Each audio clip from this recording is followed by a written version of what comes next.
어메이징 그레이스라는 영화가 있습니다. 영국의 유명한 정치가 윌리엄 위버퍼스의 이야기입니다. 이분이 영국에서 최초로 노예 무역 제도를 폐지시켰습니다. 그 과정을 아주 감동적으로 그리고 있는 영화입니다.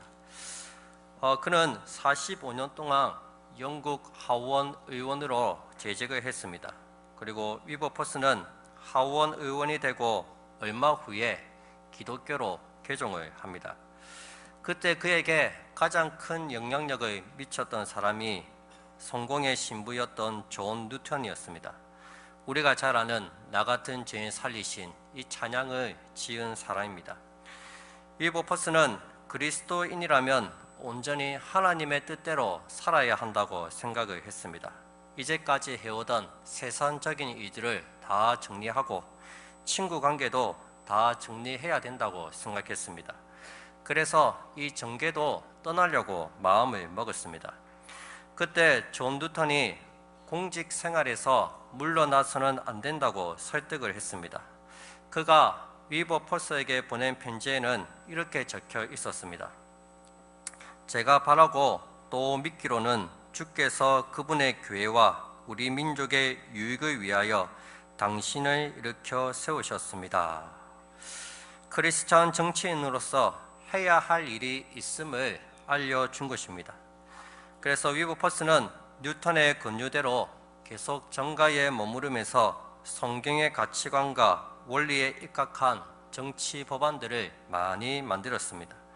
노예 제도와 같이 성경에 부합하지 않는 제도는 없애기 위해서 열심히 싸웠습니다.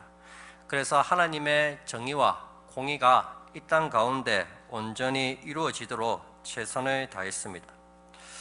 여러분, 한때 은혜를 받으면 직장 생활을 다 때려치우고 신학교로 달려가던 때가 있었습니다. 신앙적으로 살려고 세상적인 직업을 다 버리려고 했습니다. 여러분, 우리는 세상과 신앙을 나누지 말아야 합니다. 세상 속에서 신실한 성도의 삶을 살아야 합니다. 우리는 다니엘서를 통해서 악한 세상 속에서 어떻게 살아야 하는지, 직장에서 돼지 머리를 놓고 고사를 지내는 일이 발생했을 때 어떻게 처신하고 어떻게 대처해야 하는지, 다니엘과 새 친구들의 모습을 통해서 참된 신앙인의 모습을 배우고자 합니다. 이 다니엘서의 배경은 하나님의 백성이 철저히 패배를 당한 모습으로부터 시작이 됩니다. 하나님의 도성 예루살렘은 완전히 멸망했고 하나님의 집에 있던 성전의 기물들은 다 빼앗겼습니다. 1절과 2절 말씀입니다. 유다 왕 요야김이 다스린 지 3년이 되던 해에 바벨론 왕 느부갓네살이 예루살렘에 이르러 성을 에워쌌더니 주께서 유다 왕 요야김과 하나님의 전 그릇 얼마를 그의 손에 넘기심에 그가 그것을 가지고 신할 땅 자기 신들의 신전에 가져다가 그 신들의 보물 창고에 두었더라. 여러분, 유다는 만왕의 왕이신 하나님께서 친히 보호하시고 다스리시는 나라입니다. 한마디로 말해서 결코 망할 수 없는 나라가 유다입니다. 그런데 절대로 일어날 수 없는 일이 일어났습니다. 바벨론 왕 느부갓네살이 예루살렘을 완전히 함락시켰고 하나님의 전에서 사용하는 금, 은, 그릇들을 모두 빼앗아 바벨론에 있는 자기 신전의 보물 창고에 갖다 놓았습니다. 당시 고대의 전쟁은 신들 간의 전쟁이라고 생각을 했습니다. 쉽게 말해서 이스라엘의 신 여호와가 바벨론의 신 마르둑에게 져서 이스라엘이 패배를 했다는 것입니다. 그래서 승전국이 패전국의 신상을 가져다가 자기 신을 모시는 신전에다가 갖다 놓았습니다. 그런데 우리 하나님은 신상이 없었기 때문에 하나님께서 어떤 모양도 형체도 만들지 말라고 하지 않았습니까? 신상이 없었기 때문에 성전에서 쓰는 그릇들을 바벨론 신전에다가 다 갖다 놓은 것입니다. 여러분, 어쩌다가 유다가 이렇게 패배하게 되었습니까? 1차적인 이유는 지도자의 잘못 때문입니다. 유다 왕 요야김은 그의 아버지 요시야 왕에 따라서 믿음의 길을 택할 수도 있었고, 그의 할아버지 므낫세 왕에 따라서 불신앙의 길을 택할 수도 있었습니다. 그런데 요야김은 불신앙의 길을 택했습니다. 우상을 숭배하고 온갖 악과 죄악을 행했습니다. 예레미야 22장에 보시면 그가 저지른 죄악들이 나열되어 있습니다. 가난한 자들을 억압하고 연약한 자들을 압제하고 학대했습니다. 유다 백성들 역시 마찬가지입니다. 유다의 멸망은 왕과 백성들이 저지른 죄에 대한 대가였습니다. 심은 대로 거둔 결과라고 할 수 있습니다. 교도소에 갇힌 한 죄수가 봄이 되어서 씨를 뿌리고 있었습니다. 그 모습을 보고 간수가 지나가다가 물었습니다. 무엇을 뿌리고 있느냐? 그러자 죄수가 대답을 합니다. 뿌리는 것이 아니라 거두고 있습니다. 자기가 지은 죄에 대한 대가를 지금 지불받고 있다는 의미일 것입니다. 여러분, 지금 유다의 현실은 참으로 참담합니다. 암울하고 비극적입니다. 나라를 잃었고 포로로 잡혀왔습니다. 하나님의 전의 선물들은 모두 다 빼앗겼습니다. 하나님의 이름이 모욕을 당했고 수치를 당했습니다. 정말 하나님께서 패배하신 것처럼 보입니다. 그러나 여러분, 이 모든 이들이 주께서 하신 일이라면 믿으시겠습니까? 2절은 이 비참한 현실에 대한 신학적인 해석을 하고 있습니다. 다시 2절을 보십시오. 주께서 유다왕 요야긴과 하나님의 전 그릇 얼마를 그의 손에 넘기심에 그가 그것을 가지고 신할 땅 자기 신들의 신전에 가져다가 그 신들의 보물 창고에 두었더라. 여러분, 2절의 주어가 무엇입니까? 주께서입니다. 이것이 핵심입니다. 하나님께서 이 모든 일들을 다 하셨다는 것입니다. 주께서 유다왕 요야긴과 전 그릇을 그의 손에 넘기셨다고 말씀하고 있습니다. 하나님께서 유다를 망하게 하셨고, 하나님께서 왕과 선정기구가 느부갓네살의 손에 넘어가게 허락을 하셨다는 것입니다. 이 모든 일들이 주께서 하신 일이라는 것입니다. 유다가 힘이 없어서 망한 것이 아니라 하나님께서 느부갓네살의 손에 붙이셨습니다. 이 느부갓네살은 단지 하나님께서 사용하신 도구에 지나지 않았습니다. 하나님께서 넘기셨다는 것은 유다가 망하는 그 순간에도 하나님께서 그들과 함께 계셨다는 의미입니다. 우리가 1장에 보시면 하나님께서 주권자가 되어서 일하시는 모습을 찾아볼 수가 있습니다. 9절 말씀을 보십시오. 9절입니다. 하나님이 다니엘로 하여금 환관장에게 은혜와 긍휼을 얻게 하신지라. 여러분, 환관장이 다니엘에게 은혜와 긍휼을 베푼 이유가 무엇입니까? 하나님께서 그렇게 하셨다는 것입니다.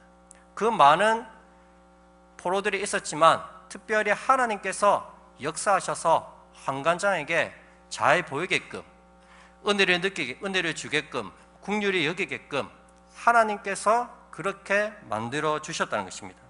17절 말씀도 한번 보십시오.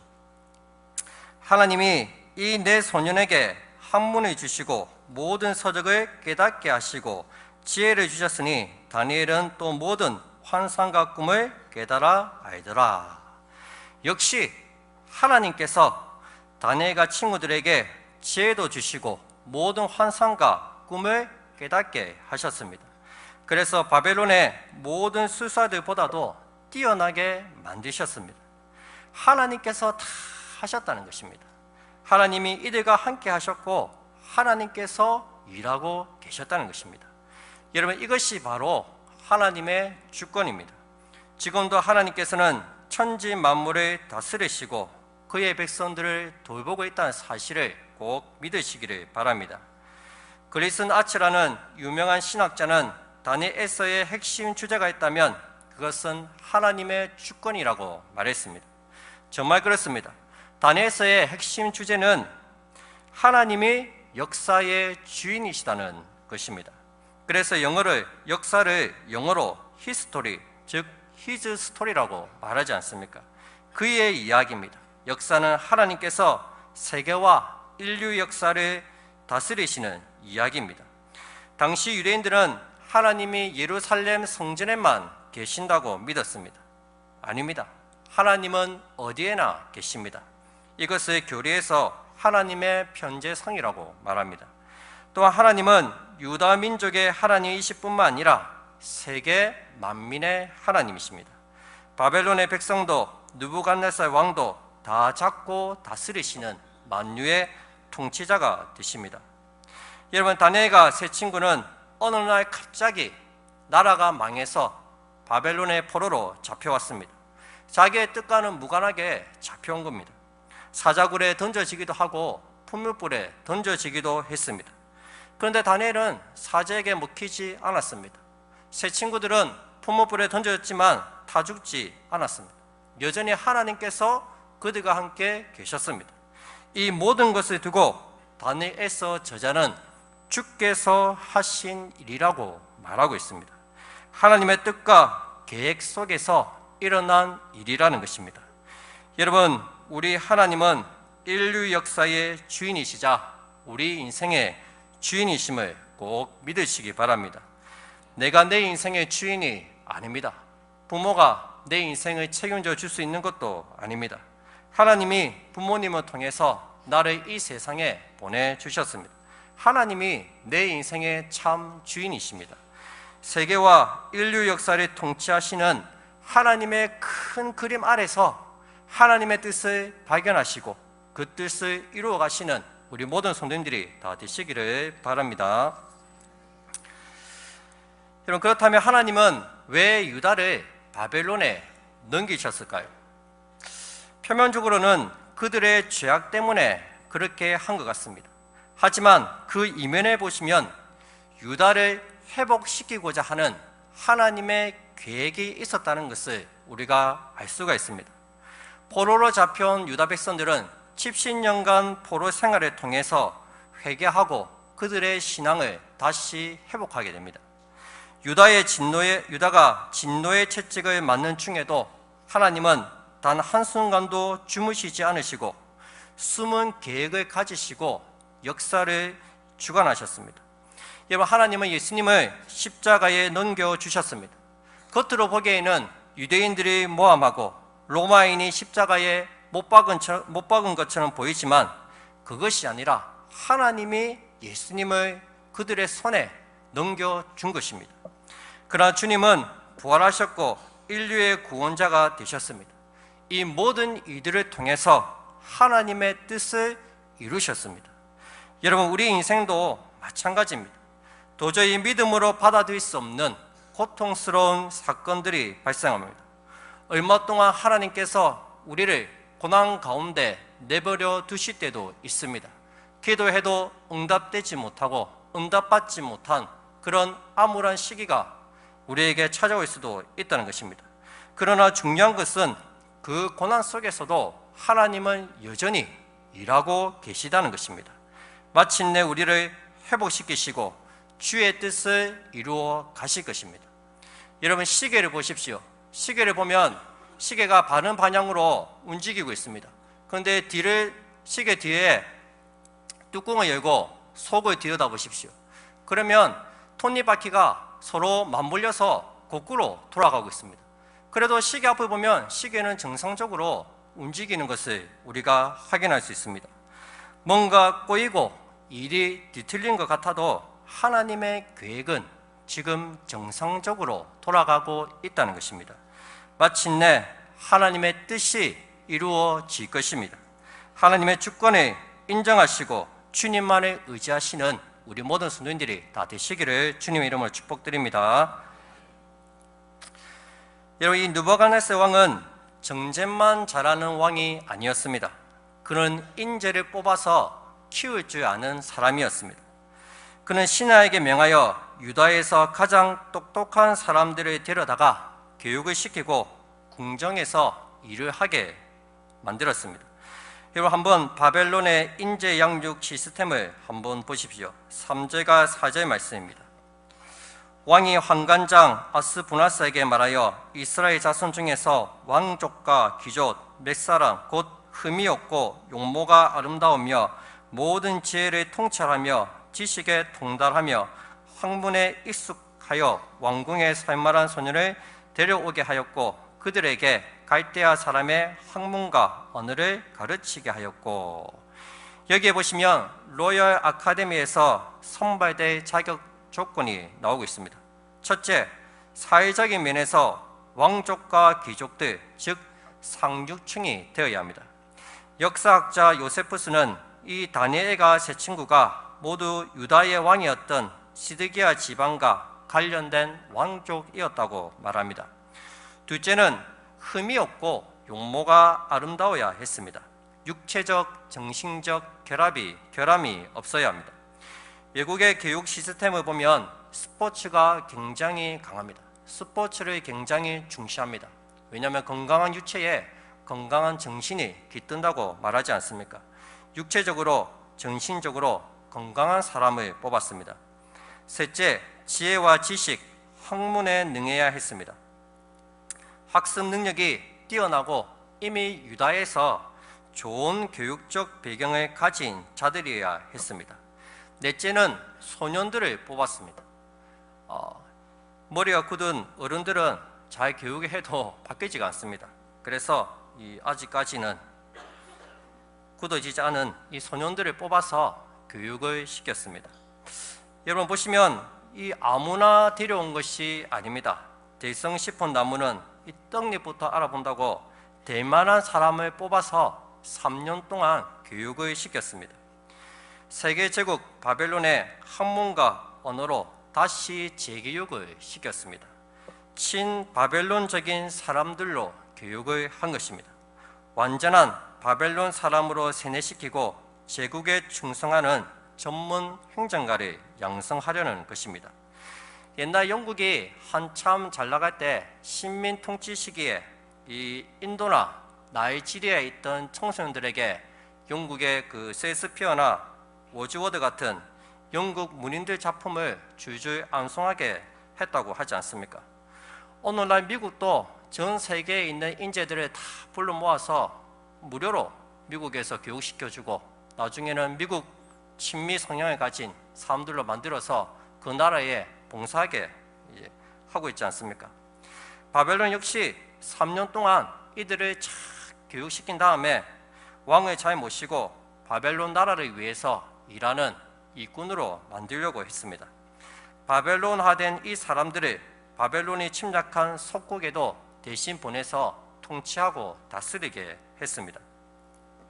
다니엘은 이 바벨론의 학문과 언어를 열심히 배우고 있겠습니다. 어떻게 보면 자기 나라를 망하게 한 그 족국에 순응하고 그 나라와 타협을 하는 것 같습니다. 비겁했기 때문일까요? 손해보기 싫어서 비겁하게 그냥 이렇게 붙은 것일까요? 비겁한 것은 아닌 것 같습니다. 후에 다니엘서 3장이나 6장에 보시면 죽음을 두려워하지 않고 나아가는 모습을 보면 결코 용기가 없어서 그렇게 눈치 보면서 했던 건 아닌 것 같습니다. 여러분, 다니엘이 바벨론에 순응한 이유가 무엇입니까? 다니엘은 하나님께서 자신을 이곳 바벨론에 보냈다는 것을 믿고 있었기 때문입니다. 나라가 망하고 포로로 잡혀온 이 모든 것들이 다 주께서 하신 일이라는 것을 다니엘은 굳게 믿었습니다. 분명 이곳에 하나님의 뜻이 있음을 다니엘은 믿었던 것입니다. 여러분, 선지자 예레미야가 이미 예언하지 않았습니까? 이 모든 것이 하나님의 심판이니 바벨론이 쳐들어오면 대항하지 말고 포로로 잡혀가라고 이미 예언을 했습니다. 포로로 가서 거기서 집도 짓고 직장도 구하고 거기서 살아라고 예레미야가 이야기를 했습니다. 농사도 짓고 결혼도 해서 자녀를 낳아 기르라고 말했습니다. 심지어 사로잡혀간 그 성읍의 평안을 위해서 기도하라고 말했습니다. 다니엘은 이 예레미야를 통해서 그리고 기도하는 가운데 이 모든 이들이 주께서 하신 일이라는 것을 믿었다는 것입니다. 하나님께서 나를 이곳으로 보내셨구나. 내가 하필은 왜 이 시기에 태어나서 포로로 잡혀왔을까? 원망한 것이 아니라 이 가운데서도 하나님의 뜻이 있음을 믿었다는 것입니다. 내가 여기에서 해야 할 일이 있다는 것을 믿고 열심히 바벨론의 학문을 익혔습니다. 하나님이 주신 사명을 감당하기 위해서 모세가 애굽에서 애굽의 학문을 다 배웠던 것처럼 다니엘도 바벨론의 학문을 다 배웠습니다. 그 결과 어린 나이에 고위직 관료로 등용이 됩니다. 정권이 바뀌고 나라가 바뀌고 왕이 4번이나 바뀌는 격동의 시절을 살면서도 상당한 영향력을 미쳤습니다. 이방 나라의 왕이 나중에 느부갓네살이 다니엘 앞에 무릎 꿇고 하나님께 영광을 돌리고 찬양하는 모습을 우리가 보았지 않습니까? 어떤 정권, 어느 시대에도 그의 상사들은 다니엘을 총애했습니다. 그의 동료들은 그를 두려워했고 부하들은 그를 존경했습니다. 하나님이 함께 하시는 사람으로 인정을 받았던 것입니다. 여러분, 크리스찬이라고 밤낮 성경만 보고 앉아있을 수는 없습니다. 회사에서 업무 매뉴얼을 잘 익혀서 열심히 회사 업무도 잘 봐야 합니다. 학교 공부도 소홀히 하지 말아야 합니다. 영성과 실력을 갖춘 그리스도인이 되어야 합니다. 지금 있는 그 자리에서 최선을 다해 섬기시기 바랍니다. 거기가 바로 하나님께서 여러분들을 보내신 자리입니다. 믿음을 가지고 열심히 섬기다 보면 하나님의 뜻을 발견하게 될 것이고 하나님께 귀하게 쓰임받는 또 일들이 일어나게 될 것입니다. 이런 바벨론은 포로로 잡혀온 인재들을 친바벨로나 정책을 사용해서 재교육시켰고 불러 모은 사람들에게 아주 극진하게 대우를 해주었습니다. 최고의 대우를 해주었습니다. 왕의 음식과 그가 마시는 포도주를 날마다 제공해 주었습니다. 5절 말씀입니다. 또 왕이 지정하여 그들에게 왕의 음식과 그가 마시는 포도주에서 날마다 쓸 것을 주어 3년을 기르게 하였으니 그 후에 그들은 왕 앞에 서게 될 것이더라. 청와대에서 문재인 대통령이 먹는 식사 그대로를 매일마다 제공을 받았습니다. 왕과 똑같은 음식을 먹고 왕과 똑같은 포도주를 마셨습니다. 정말 왕처럼 대우를 해주었습니다. 여러분, 왜 이렇게 극진하게 대접을 해주었습니까? 너희가 포로로 잡혀온 이 바벨론이 얼마나 좋은 나라냐, 우리가 너에게 이렇게 잘해준다. 그러니 이스라엘에 대한 미련을 버리고 이제는 바벨론 사람이 되어서 바벨론을 위해서 하나님을 섬기지 말고 이제는 왕을 섬기고 마르독을 섬기라고 이렇게 대우를 해주는 것입니다. 여러분, 이스라엘은 정말 완전히 망한 것 같습니다. 이제는 정말 끝난 것 같습니다. 더 이상 아무런 소망도 희망도 보이지가 않습니다. 그런데 아직 끝난 게 아니었습니다. 여러분, 드디어 오늘의 주인공 다니엘과 그의 친구들이 등장합니다. 6절 말씀입니다.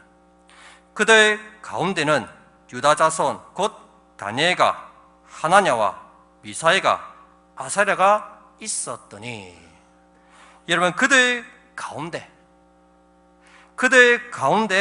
다니엘과 그의 친구들이 있었다고 말하고 있습니다.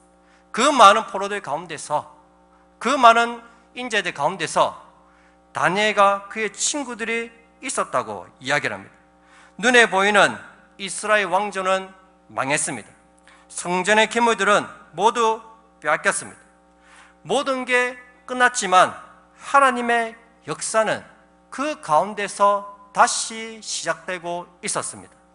하나님은 다니엘과 새 친구들을 통해서 다시 일하고 계셨습니다. 하나님이 완전히 판을 엎으시고 우리가 모르는 곳에서 새롭게 시작하고 계신 것입니다. 기득권 세력들, 왕조가 망했지만 하나님은 이 어린 소년들을 통해서 다시 이스라엘을 일으킬 계획을 하고 계신 것입니다. 예루살렘 종교 지도자들이 타락했을 때 하나님의 역사는 빈들의 세례 요한으로부터 시작이 되었습니다. 세상의 모든 소망이 끊어진 것 같은 그때에도 하나님은 남은 자들을 통해서 일하고 있다는 것입니다. 여러분, 아직까지 세상에 물들지 않고 세상 속에서 하나님 말씀을 붙들고 신실하게 살아가는 남은 자들이 있습니다. 엘리야는 다 죽은 줄 알았어요. 하나님 믿는 사람들은 자기밖에 없는 줄 알았어요. 그런데 하나님 뭐라 말씀하십니까? 야, 네 말고 7,000명이나 되어 있다. 7,000명이나. 걱정하지 마라. 그런 말씀하십니다. 여러분, 오늘 저와 여러분들이 그 남은 자들이 다 되었으면 좋겠습니다. 또래 집단의 문란한 생활에도 아랑곳하지 않고 순결을 지키는 사람이 되어야 합니다. 모든 학우들이 부정행위를 하더라도 혼자 정직하게 시험을 치는 사람이 되어야 합니다. 손해볼 각오를 하고 공정한 상거래를 하는 상인들이 다 되어야 합니다. 뇌물을 받지 않고 민원을 해결해 주는 공무원이 되어야 합니다. 인기에 영합하지 않고 신실하게 일하는 정치인이 되어야 합니다. 자신의 노력과 성실로 출세했지만 그 성공의 열매를 가난한 이웃을 섬기는 데 사용하는 사람이 되어야 합니다.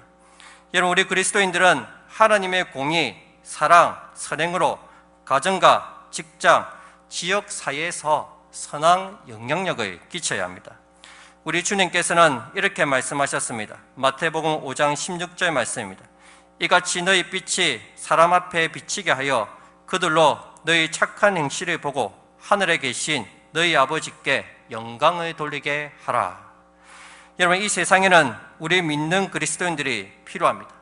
믿음의 순수성을 잘 지키면서 세상에서 빛과 소금의 역할을 잘 감당하시는 우리 모든 성도님들이 다 되시기를 주님의 이름으로 축복드립니다.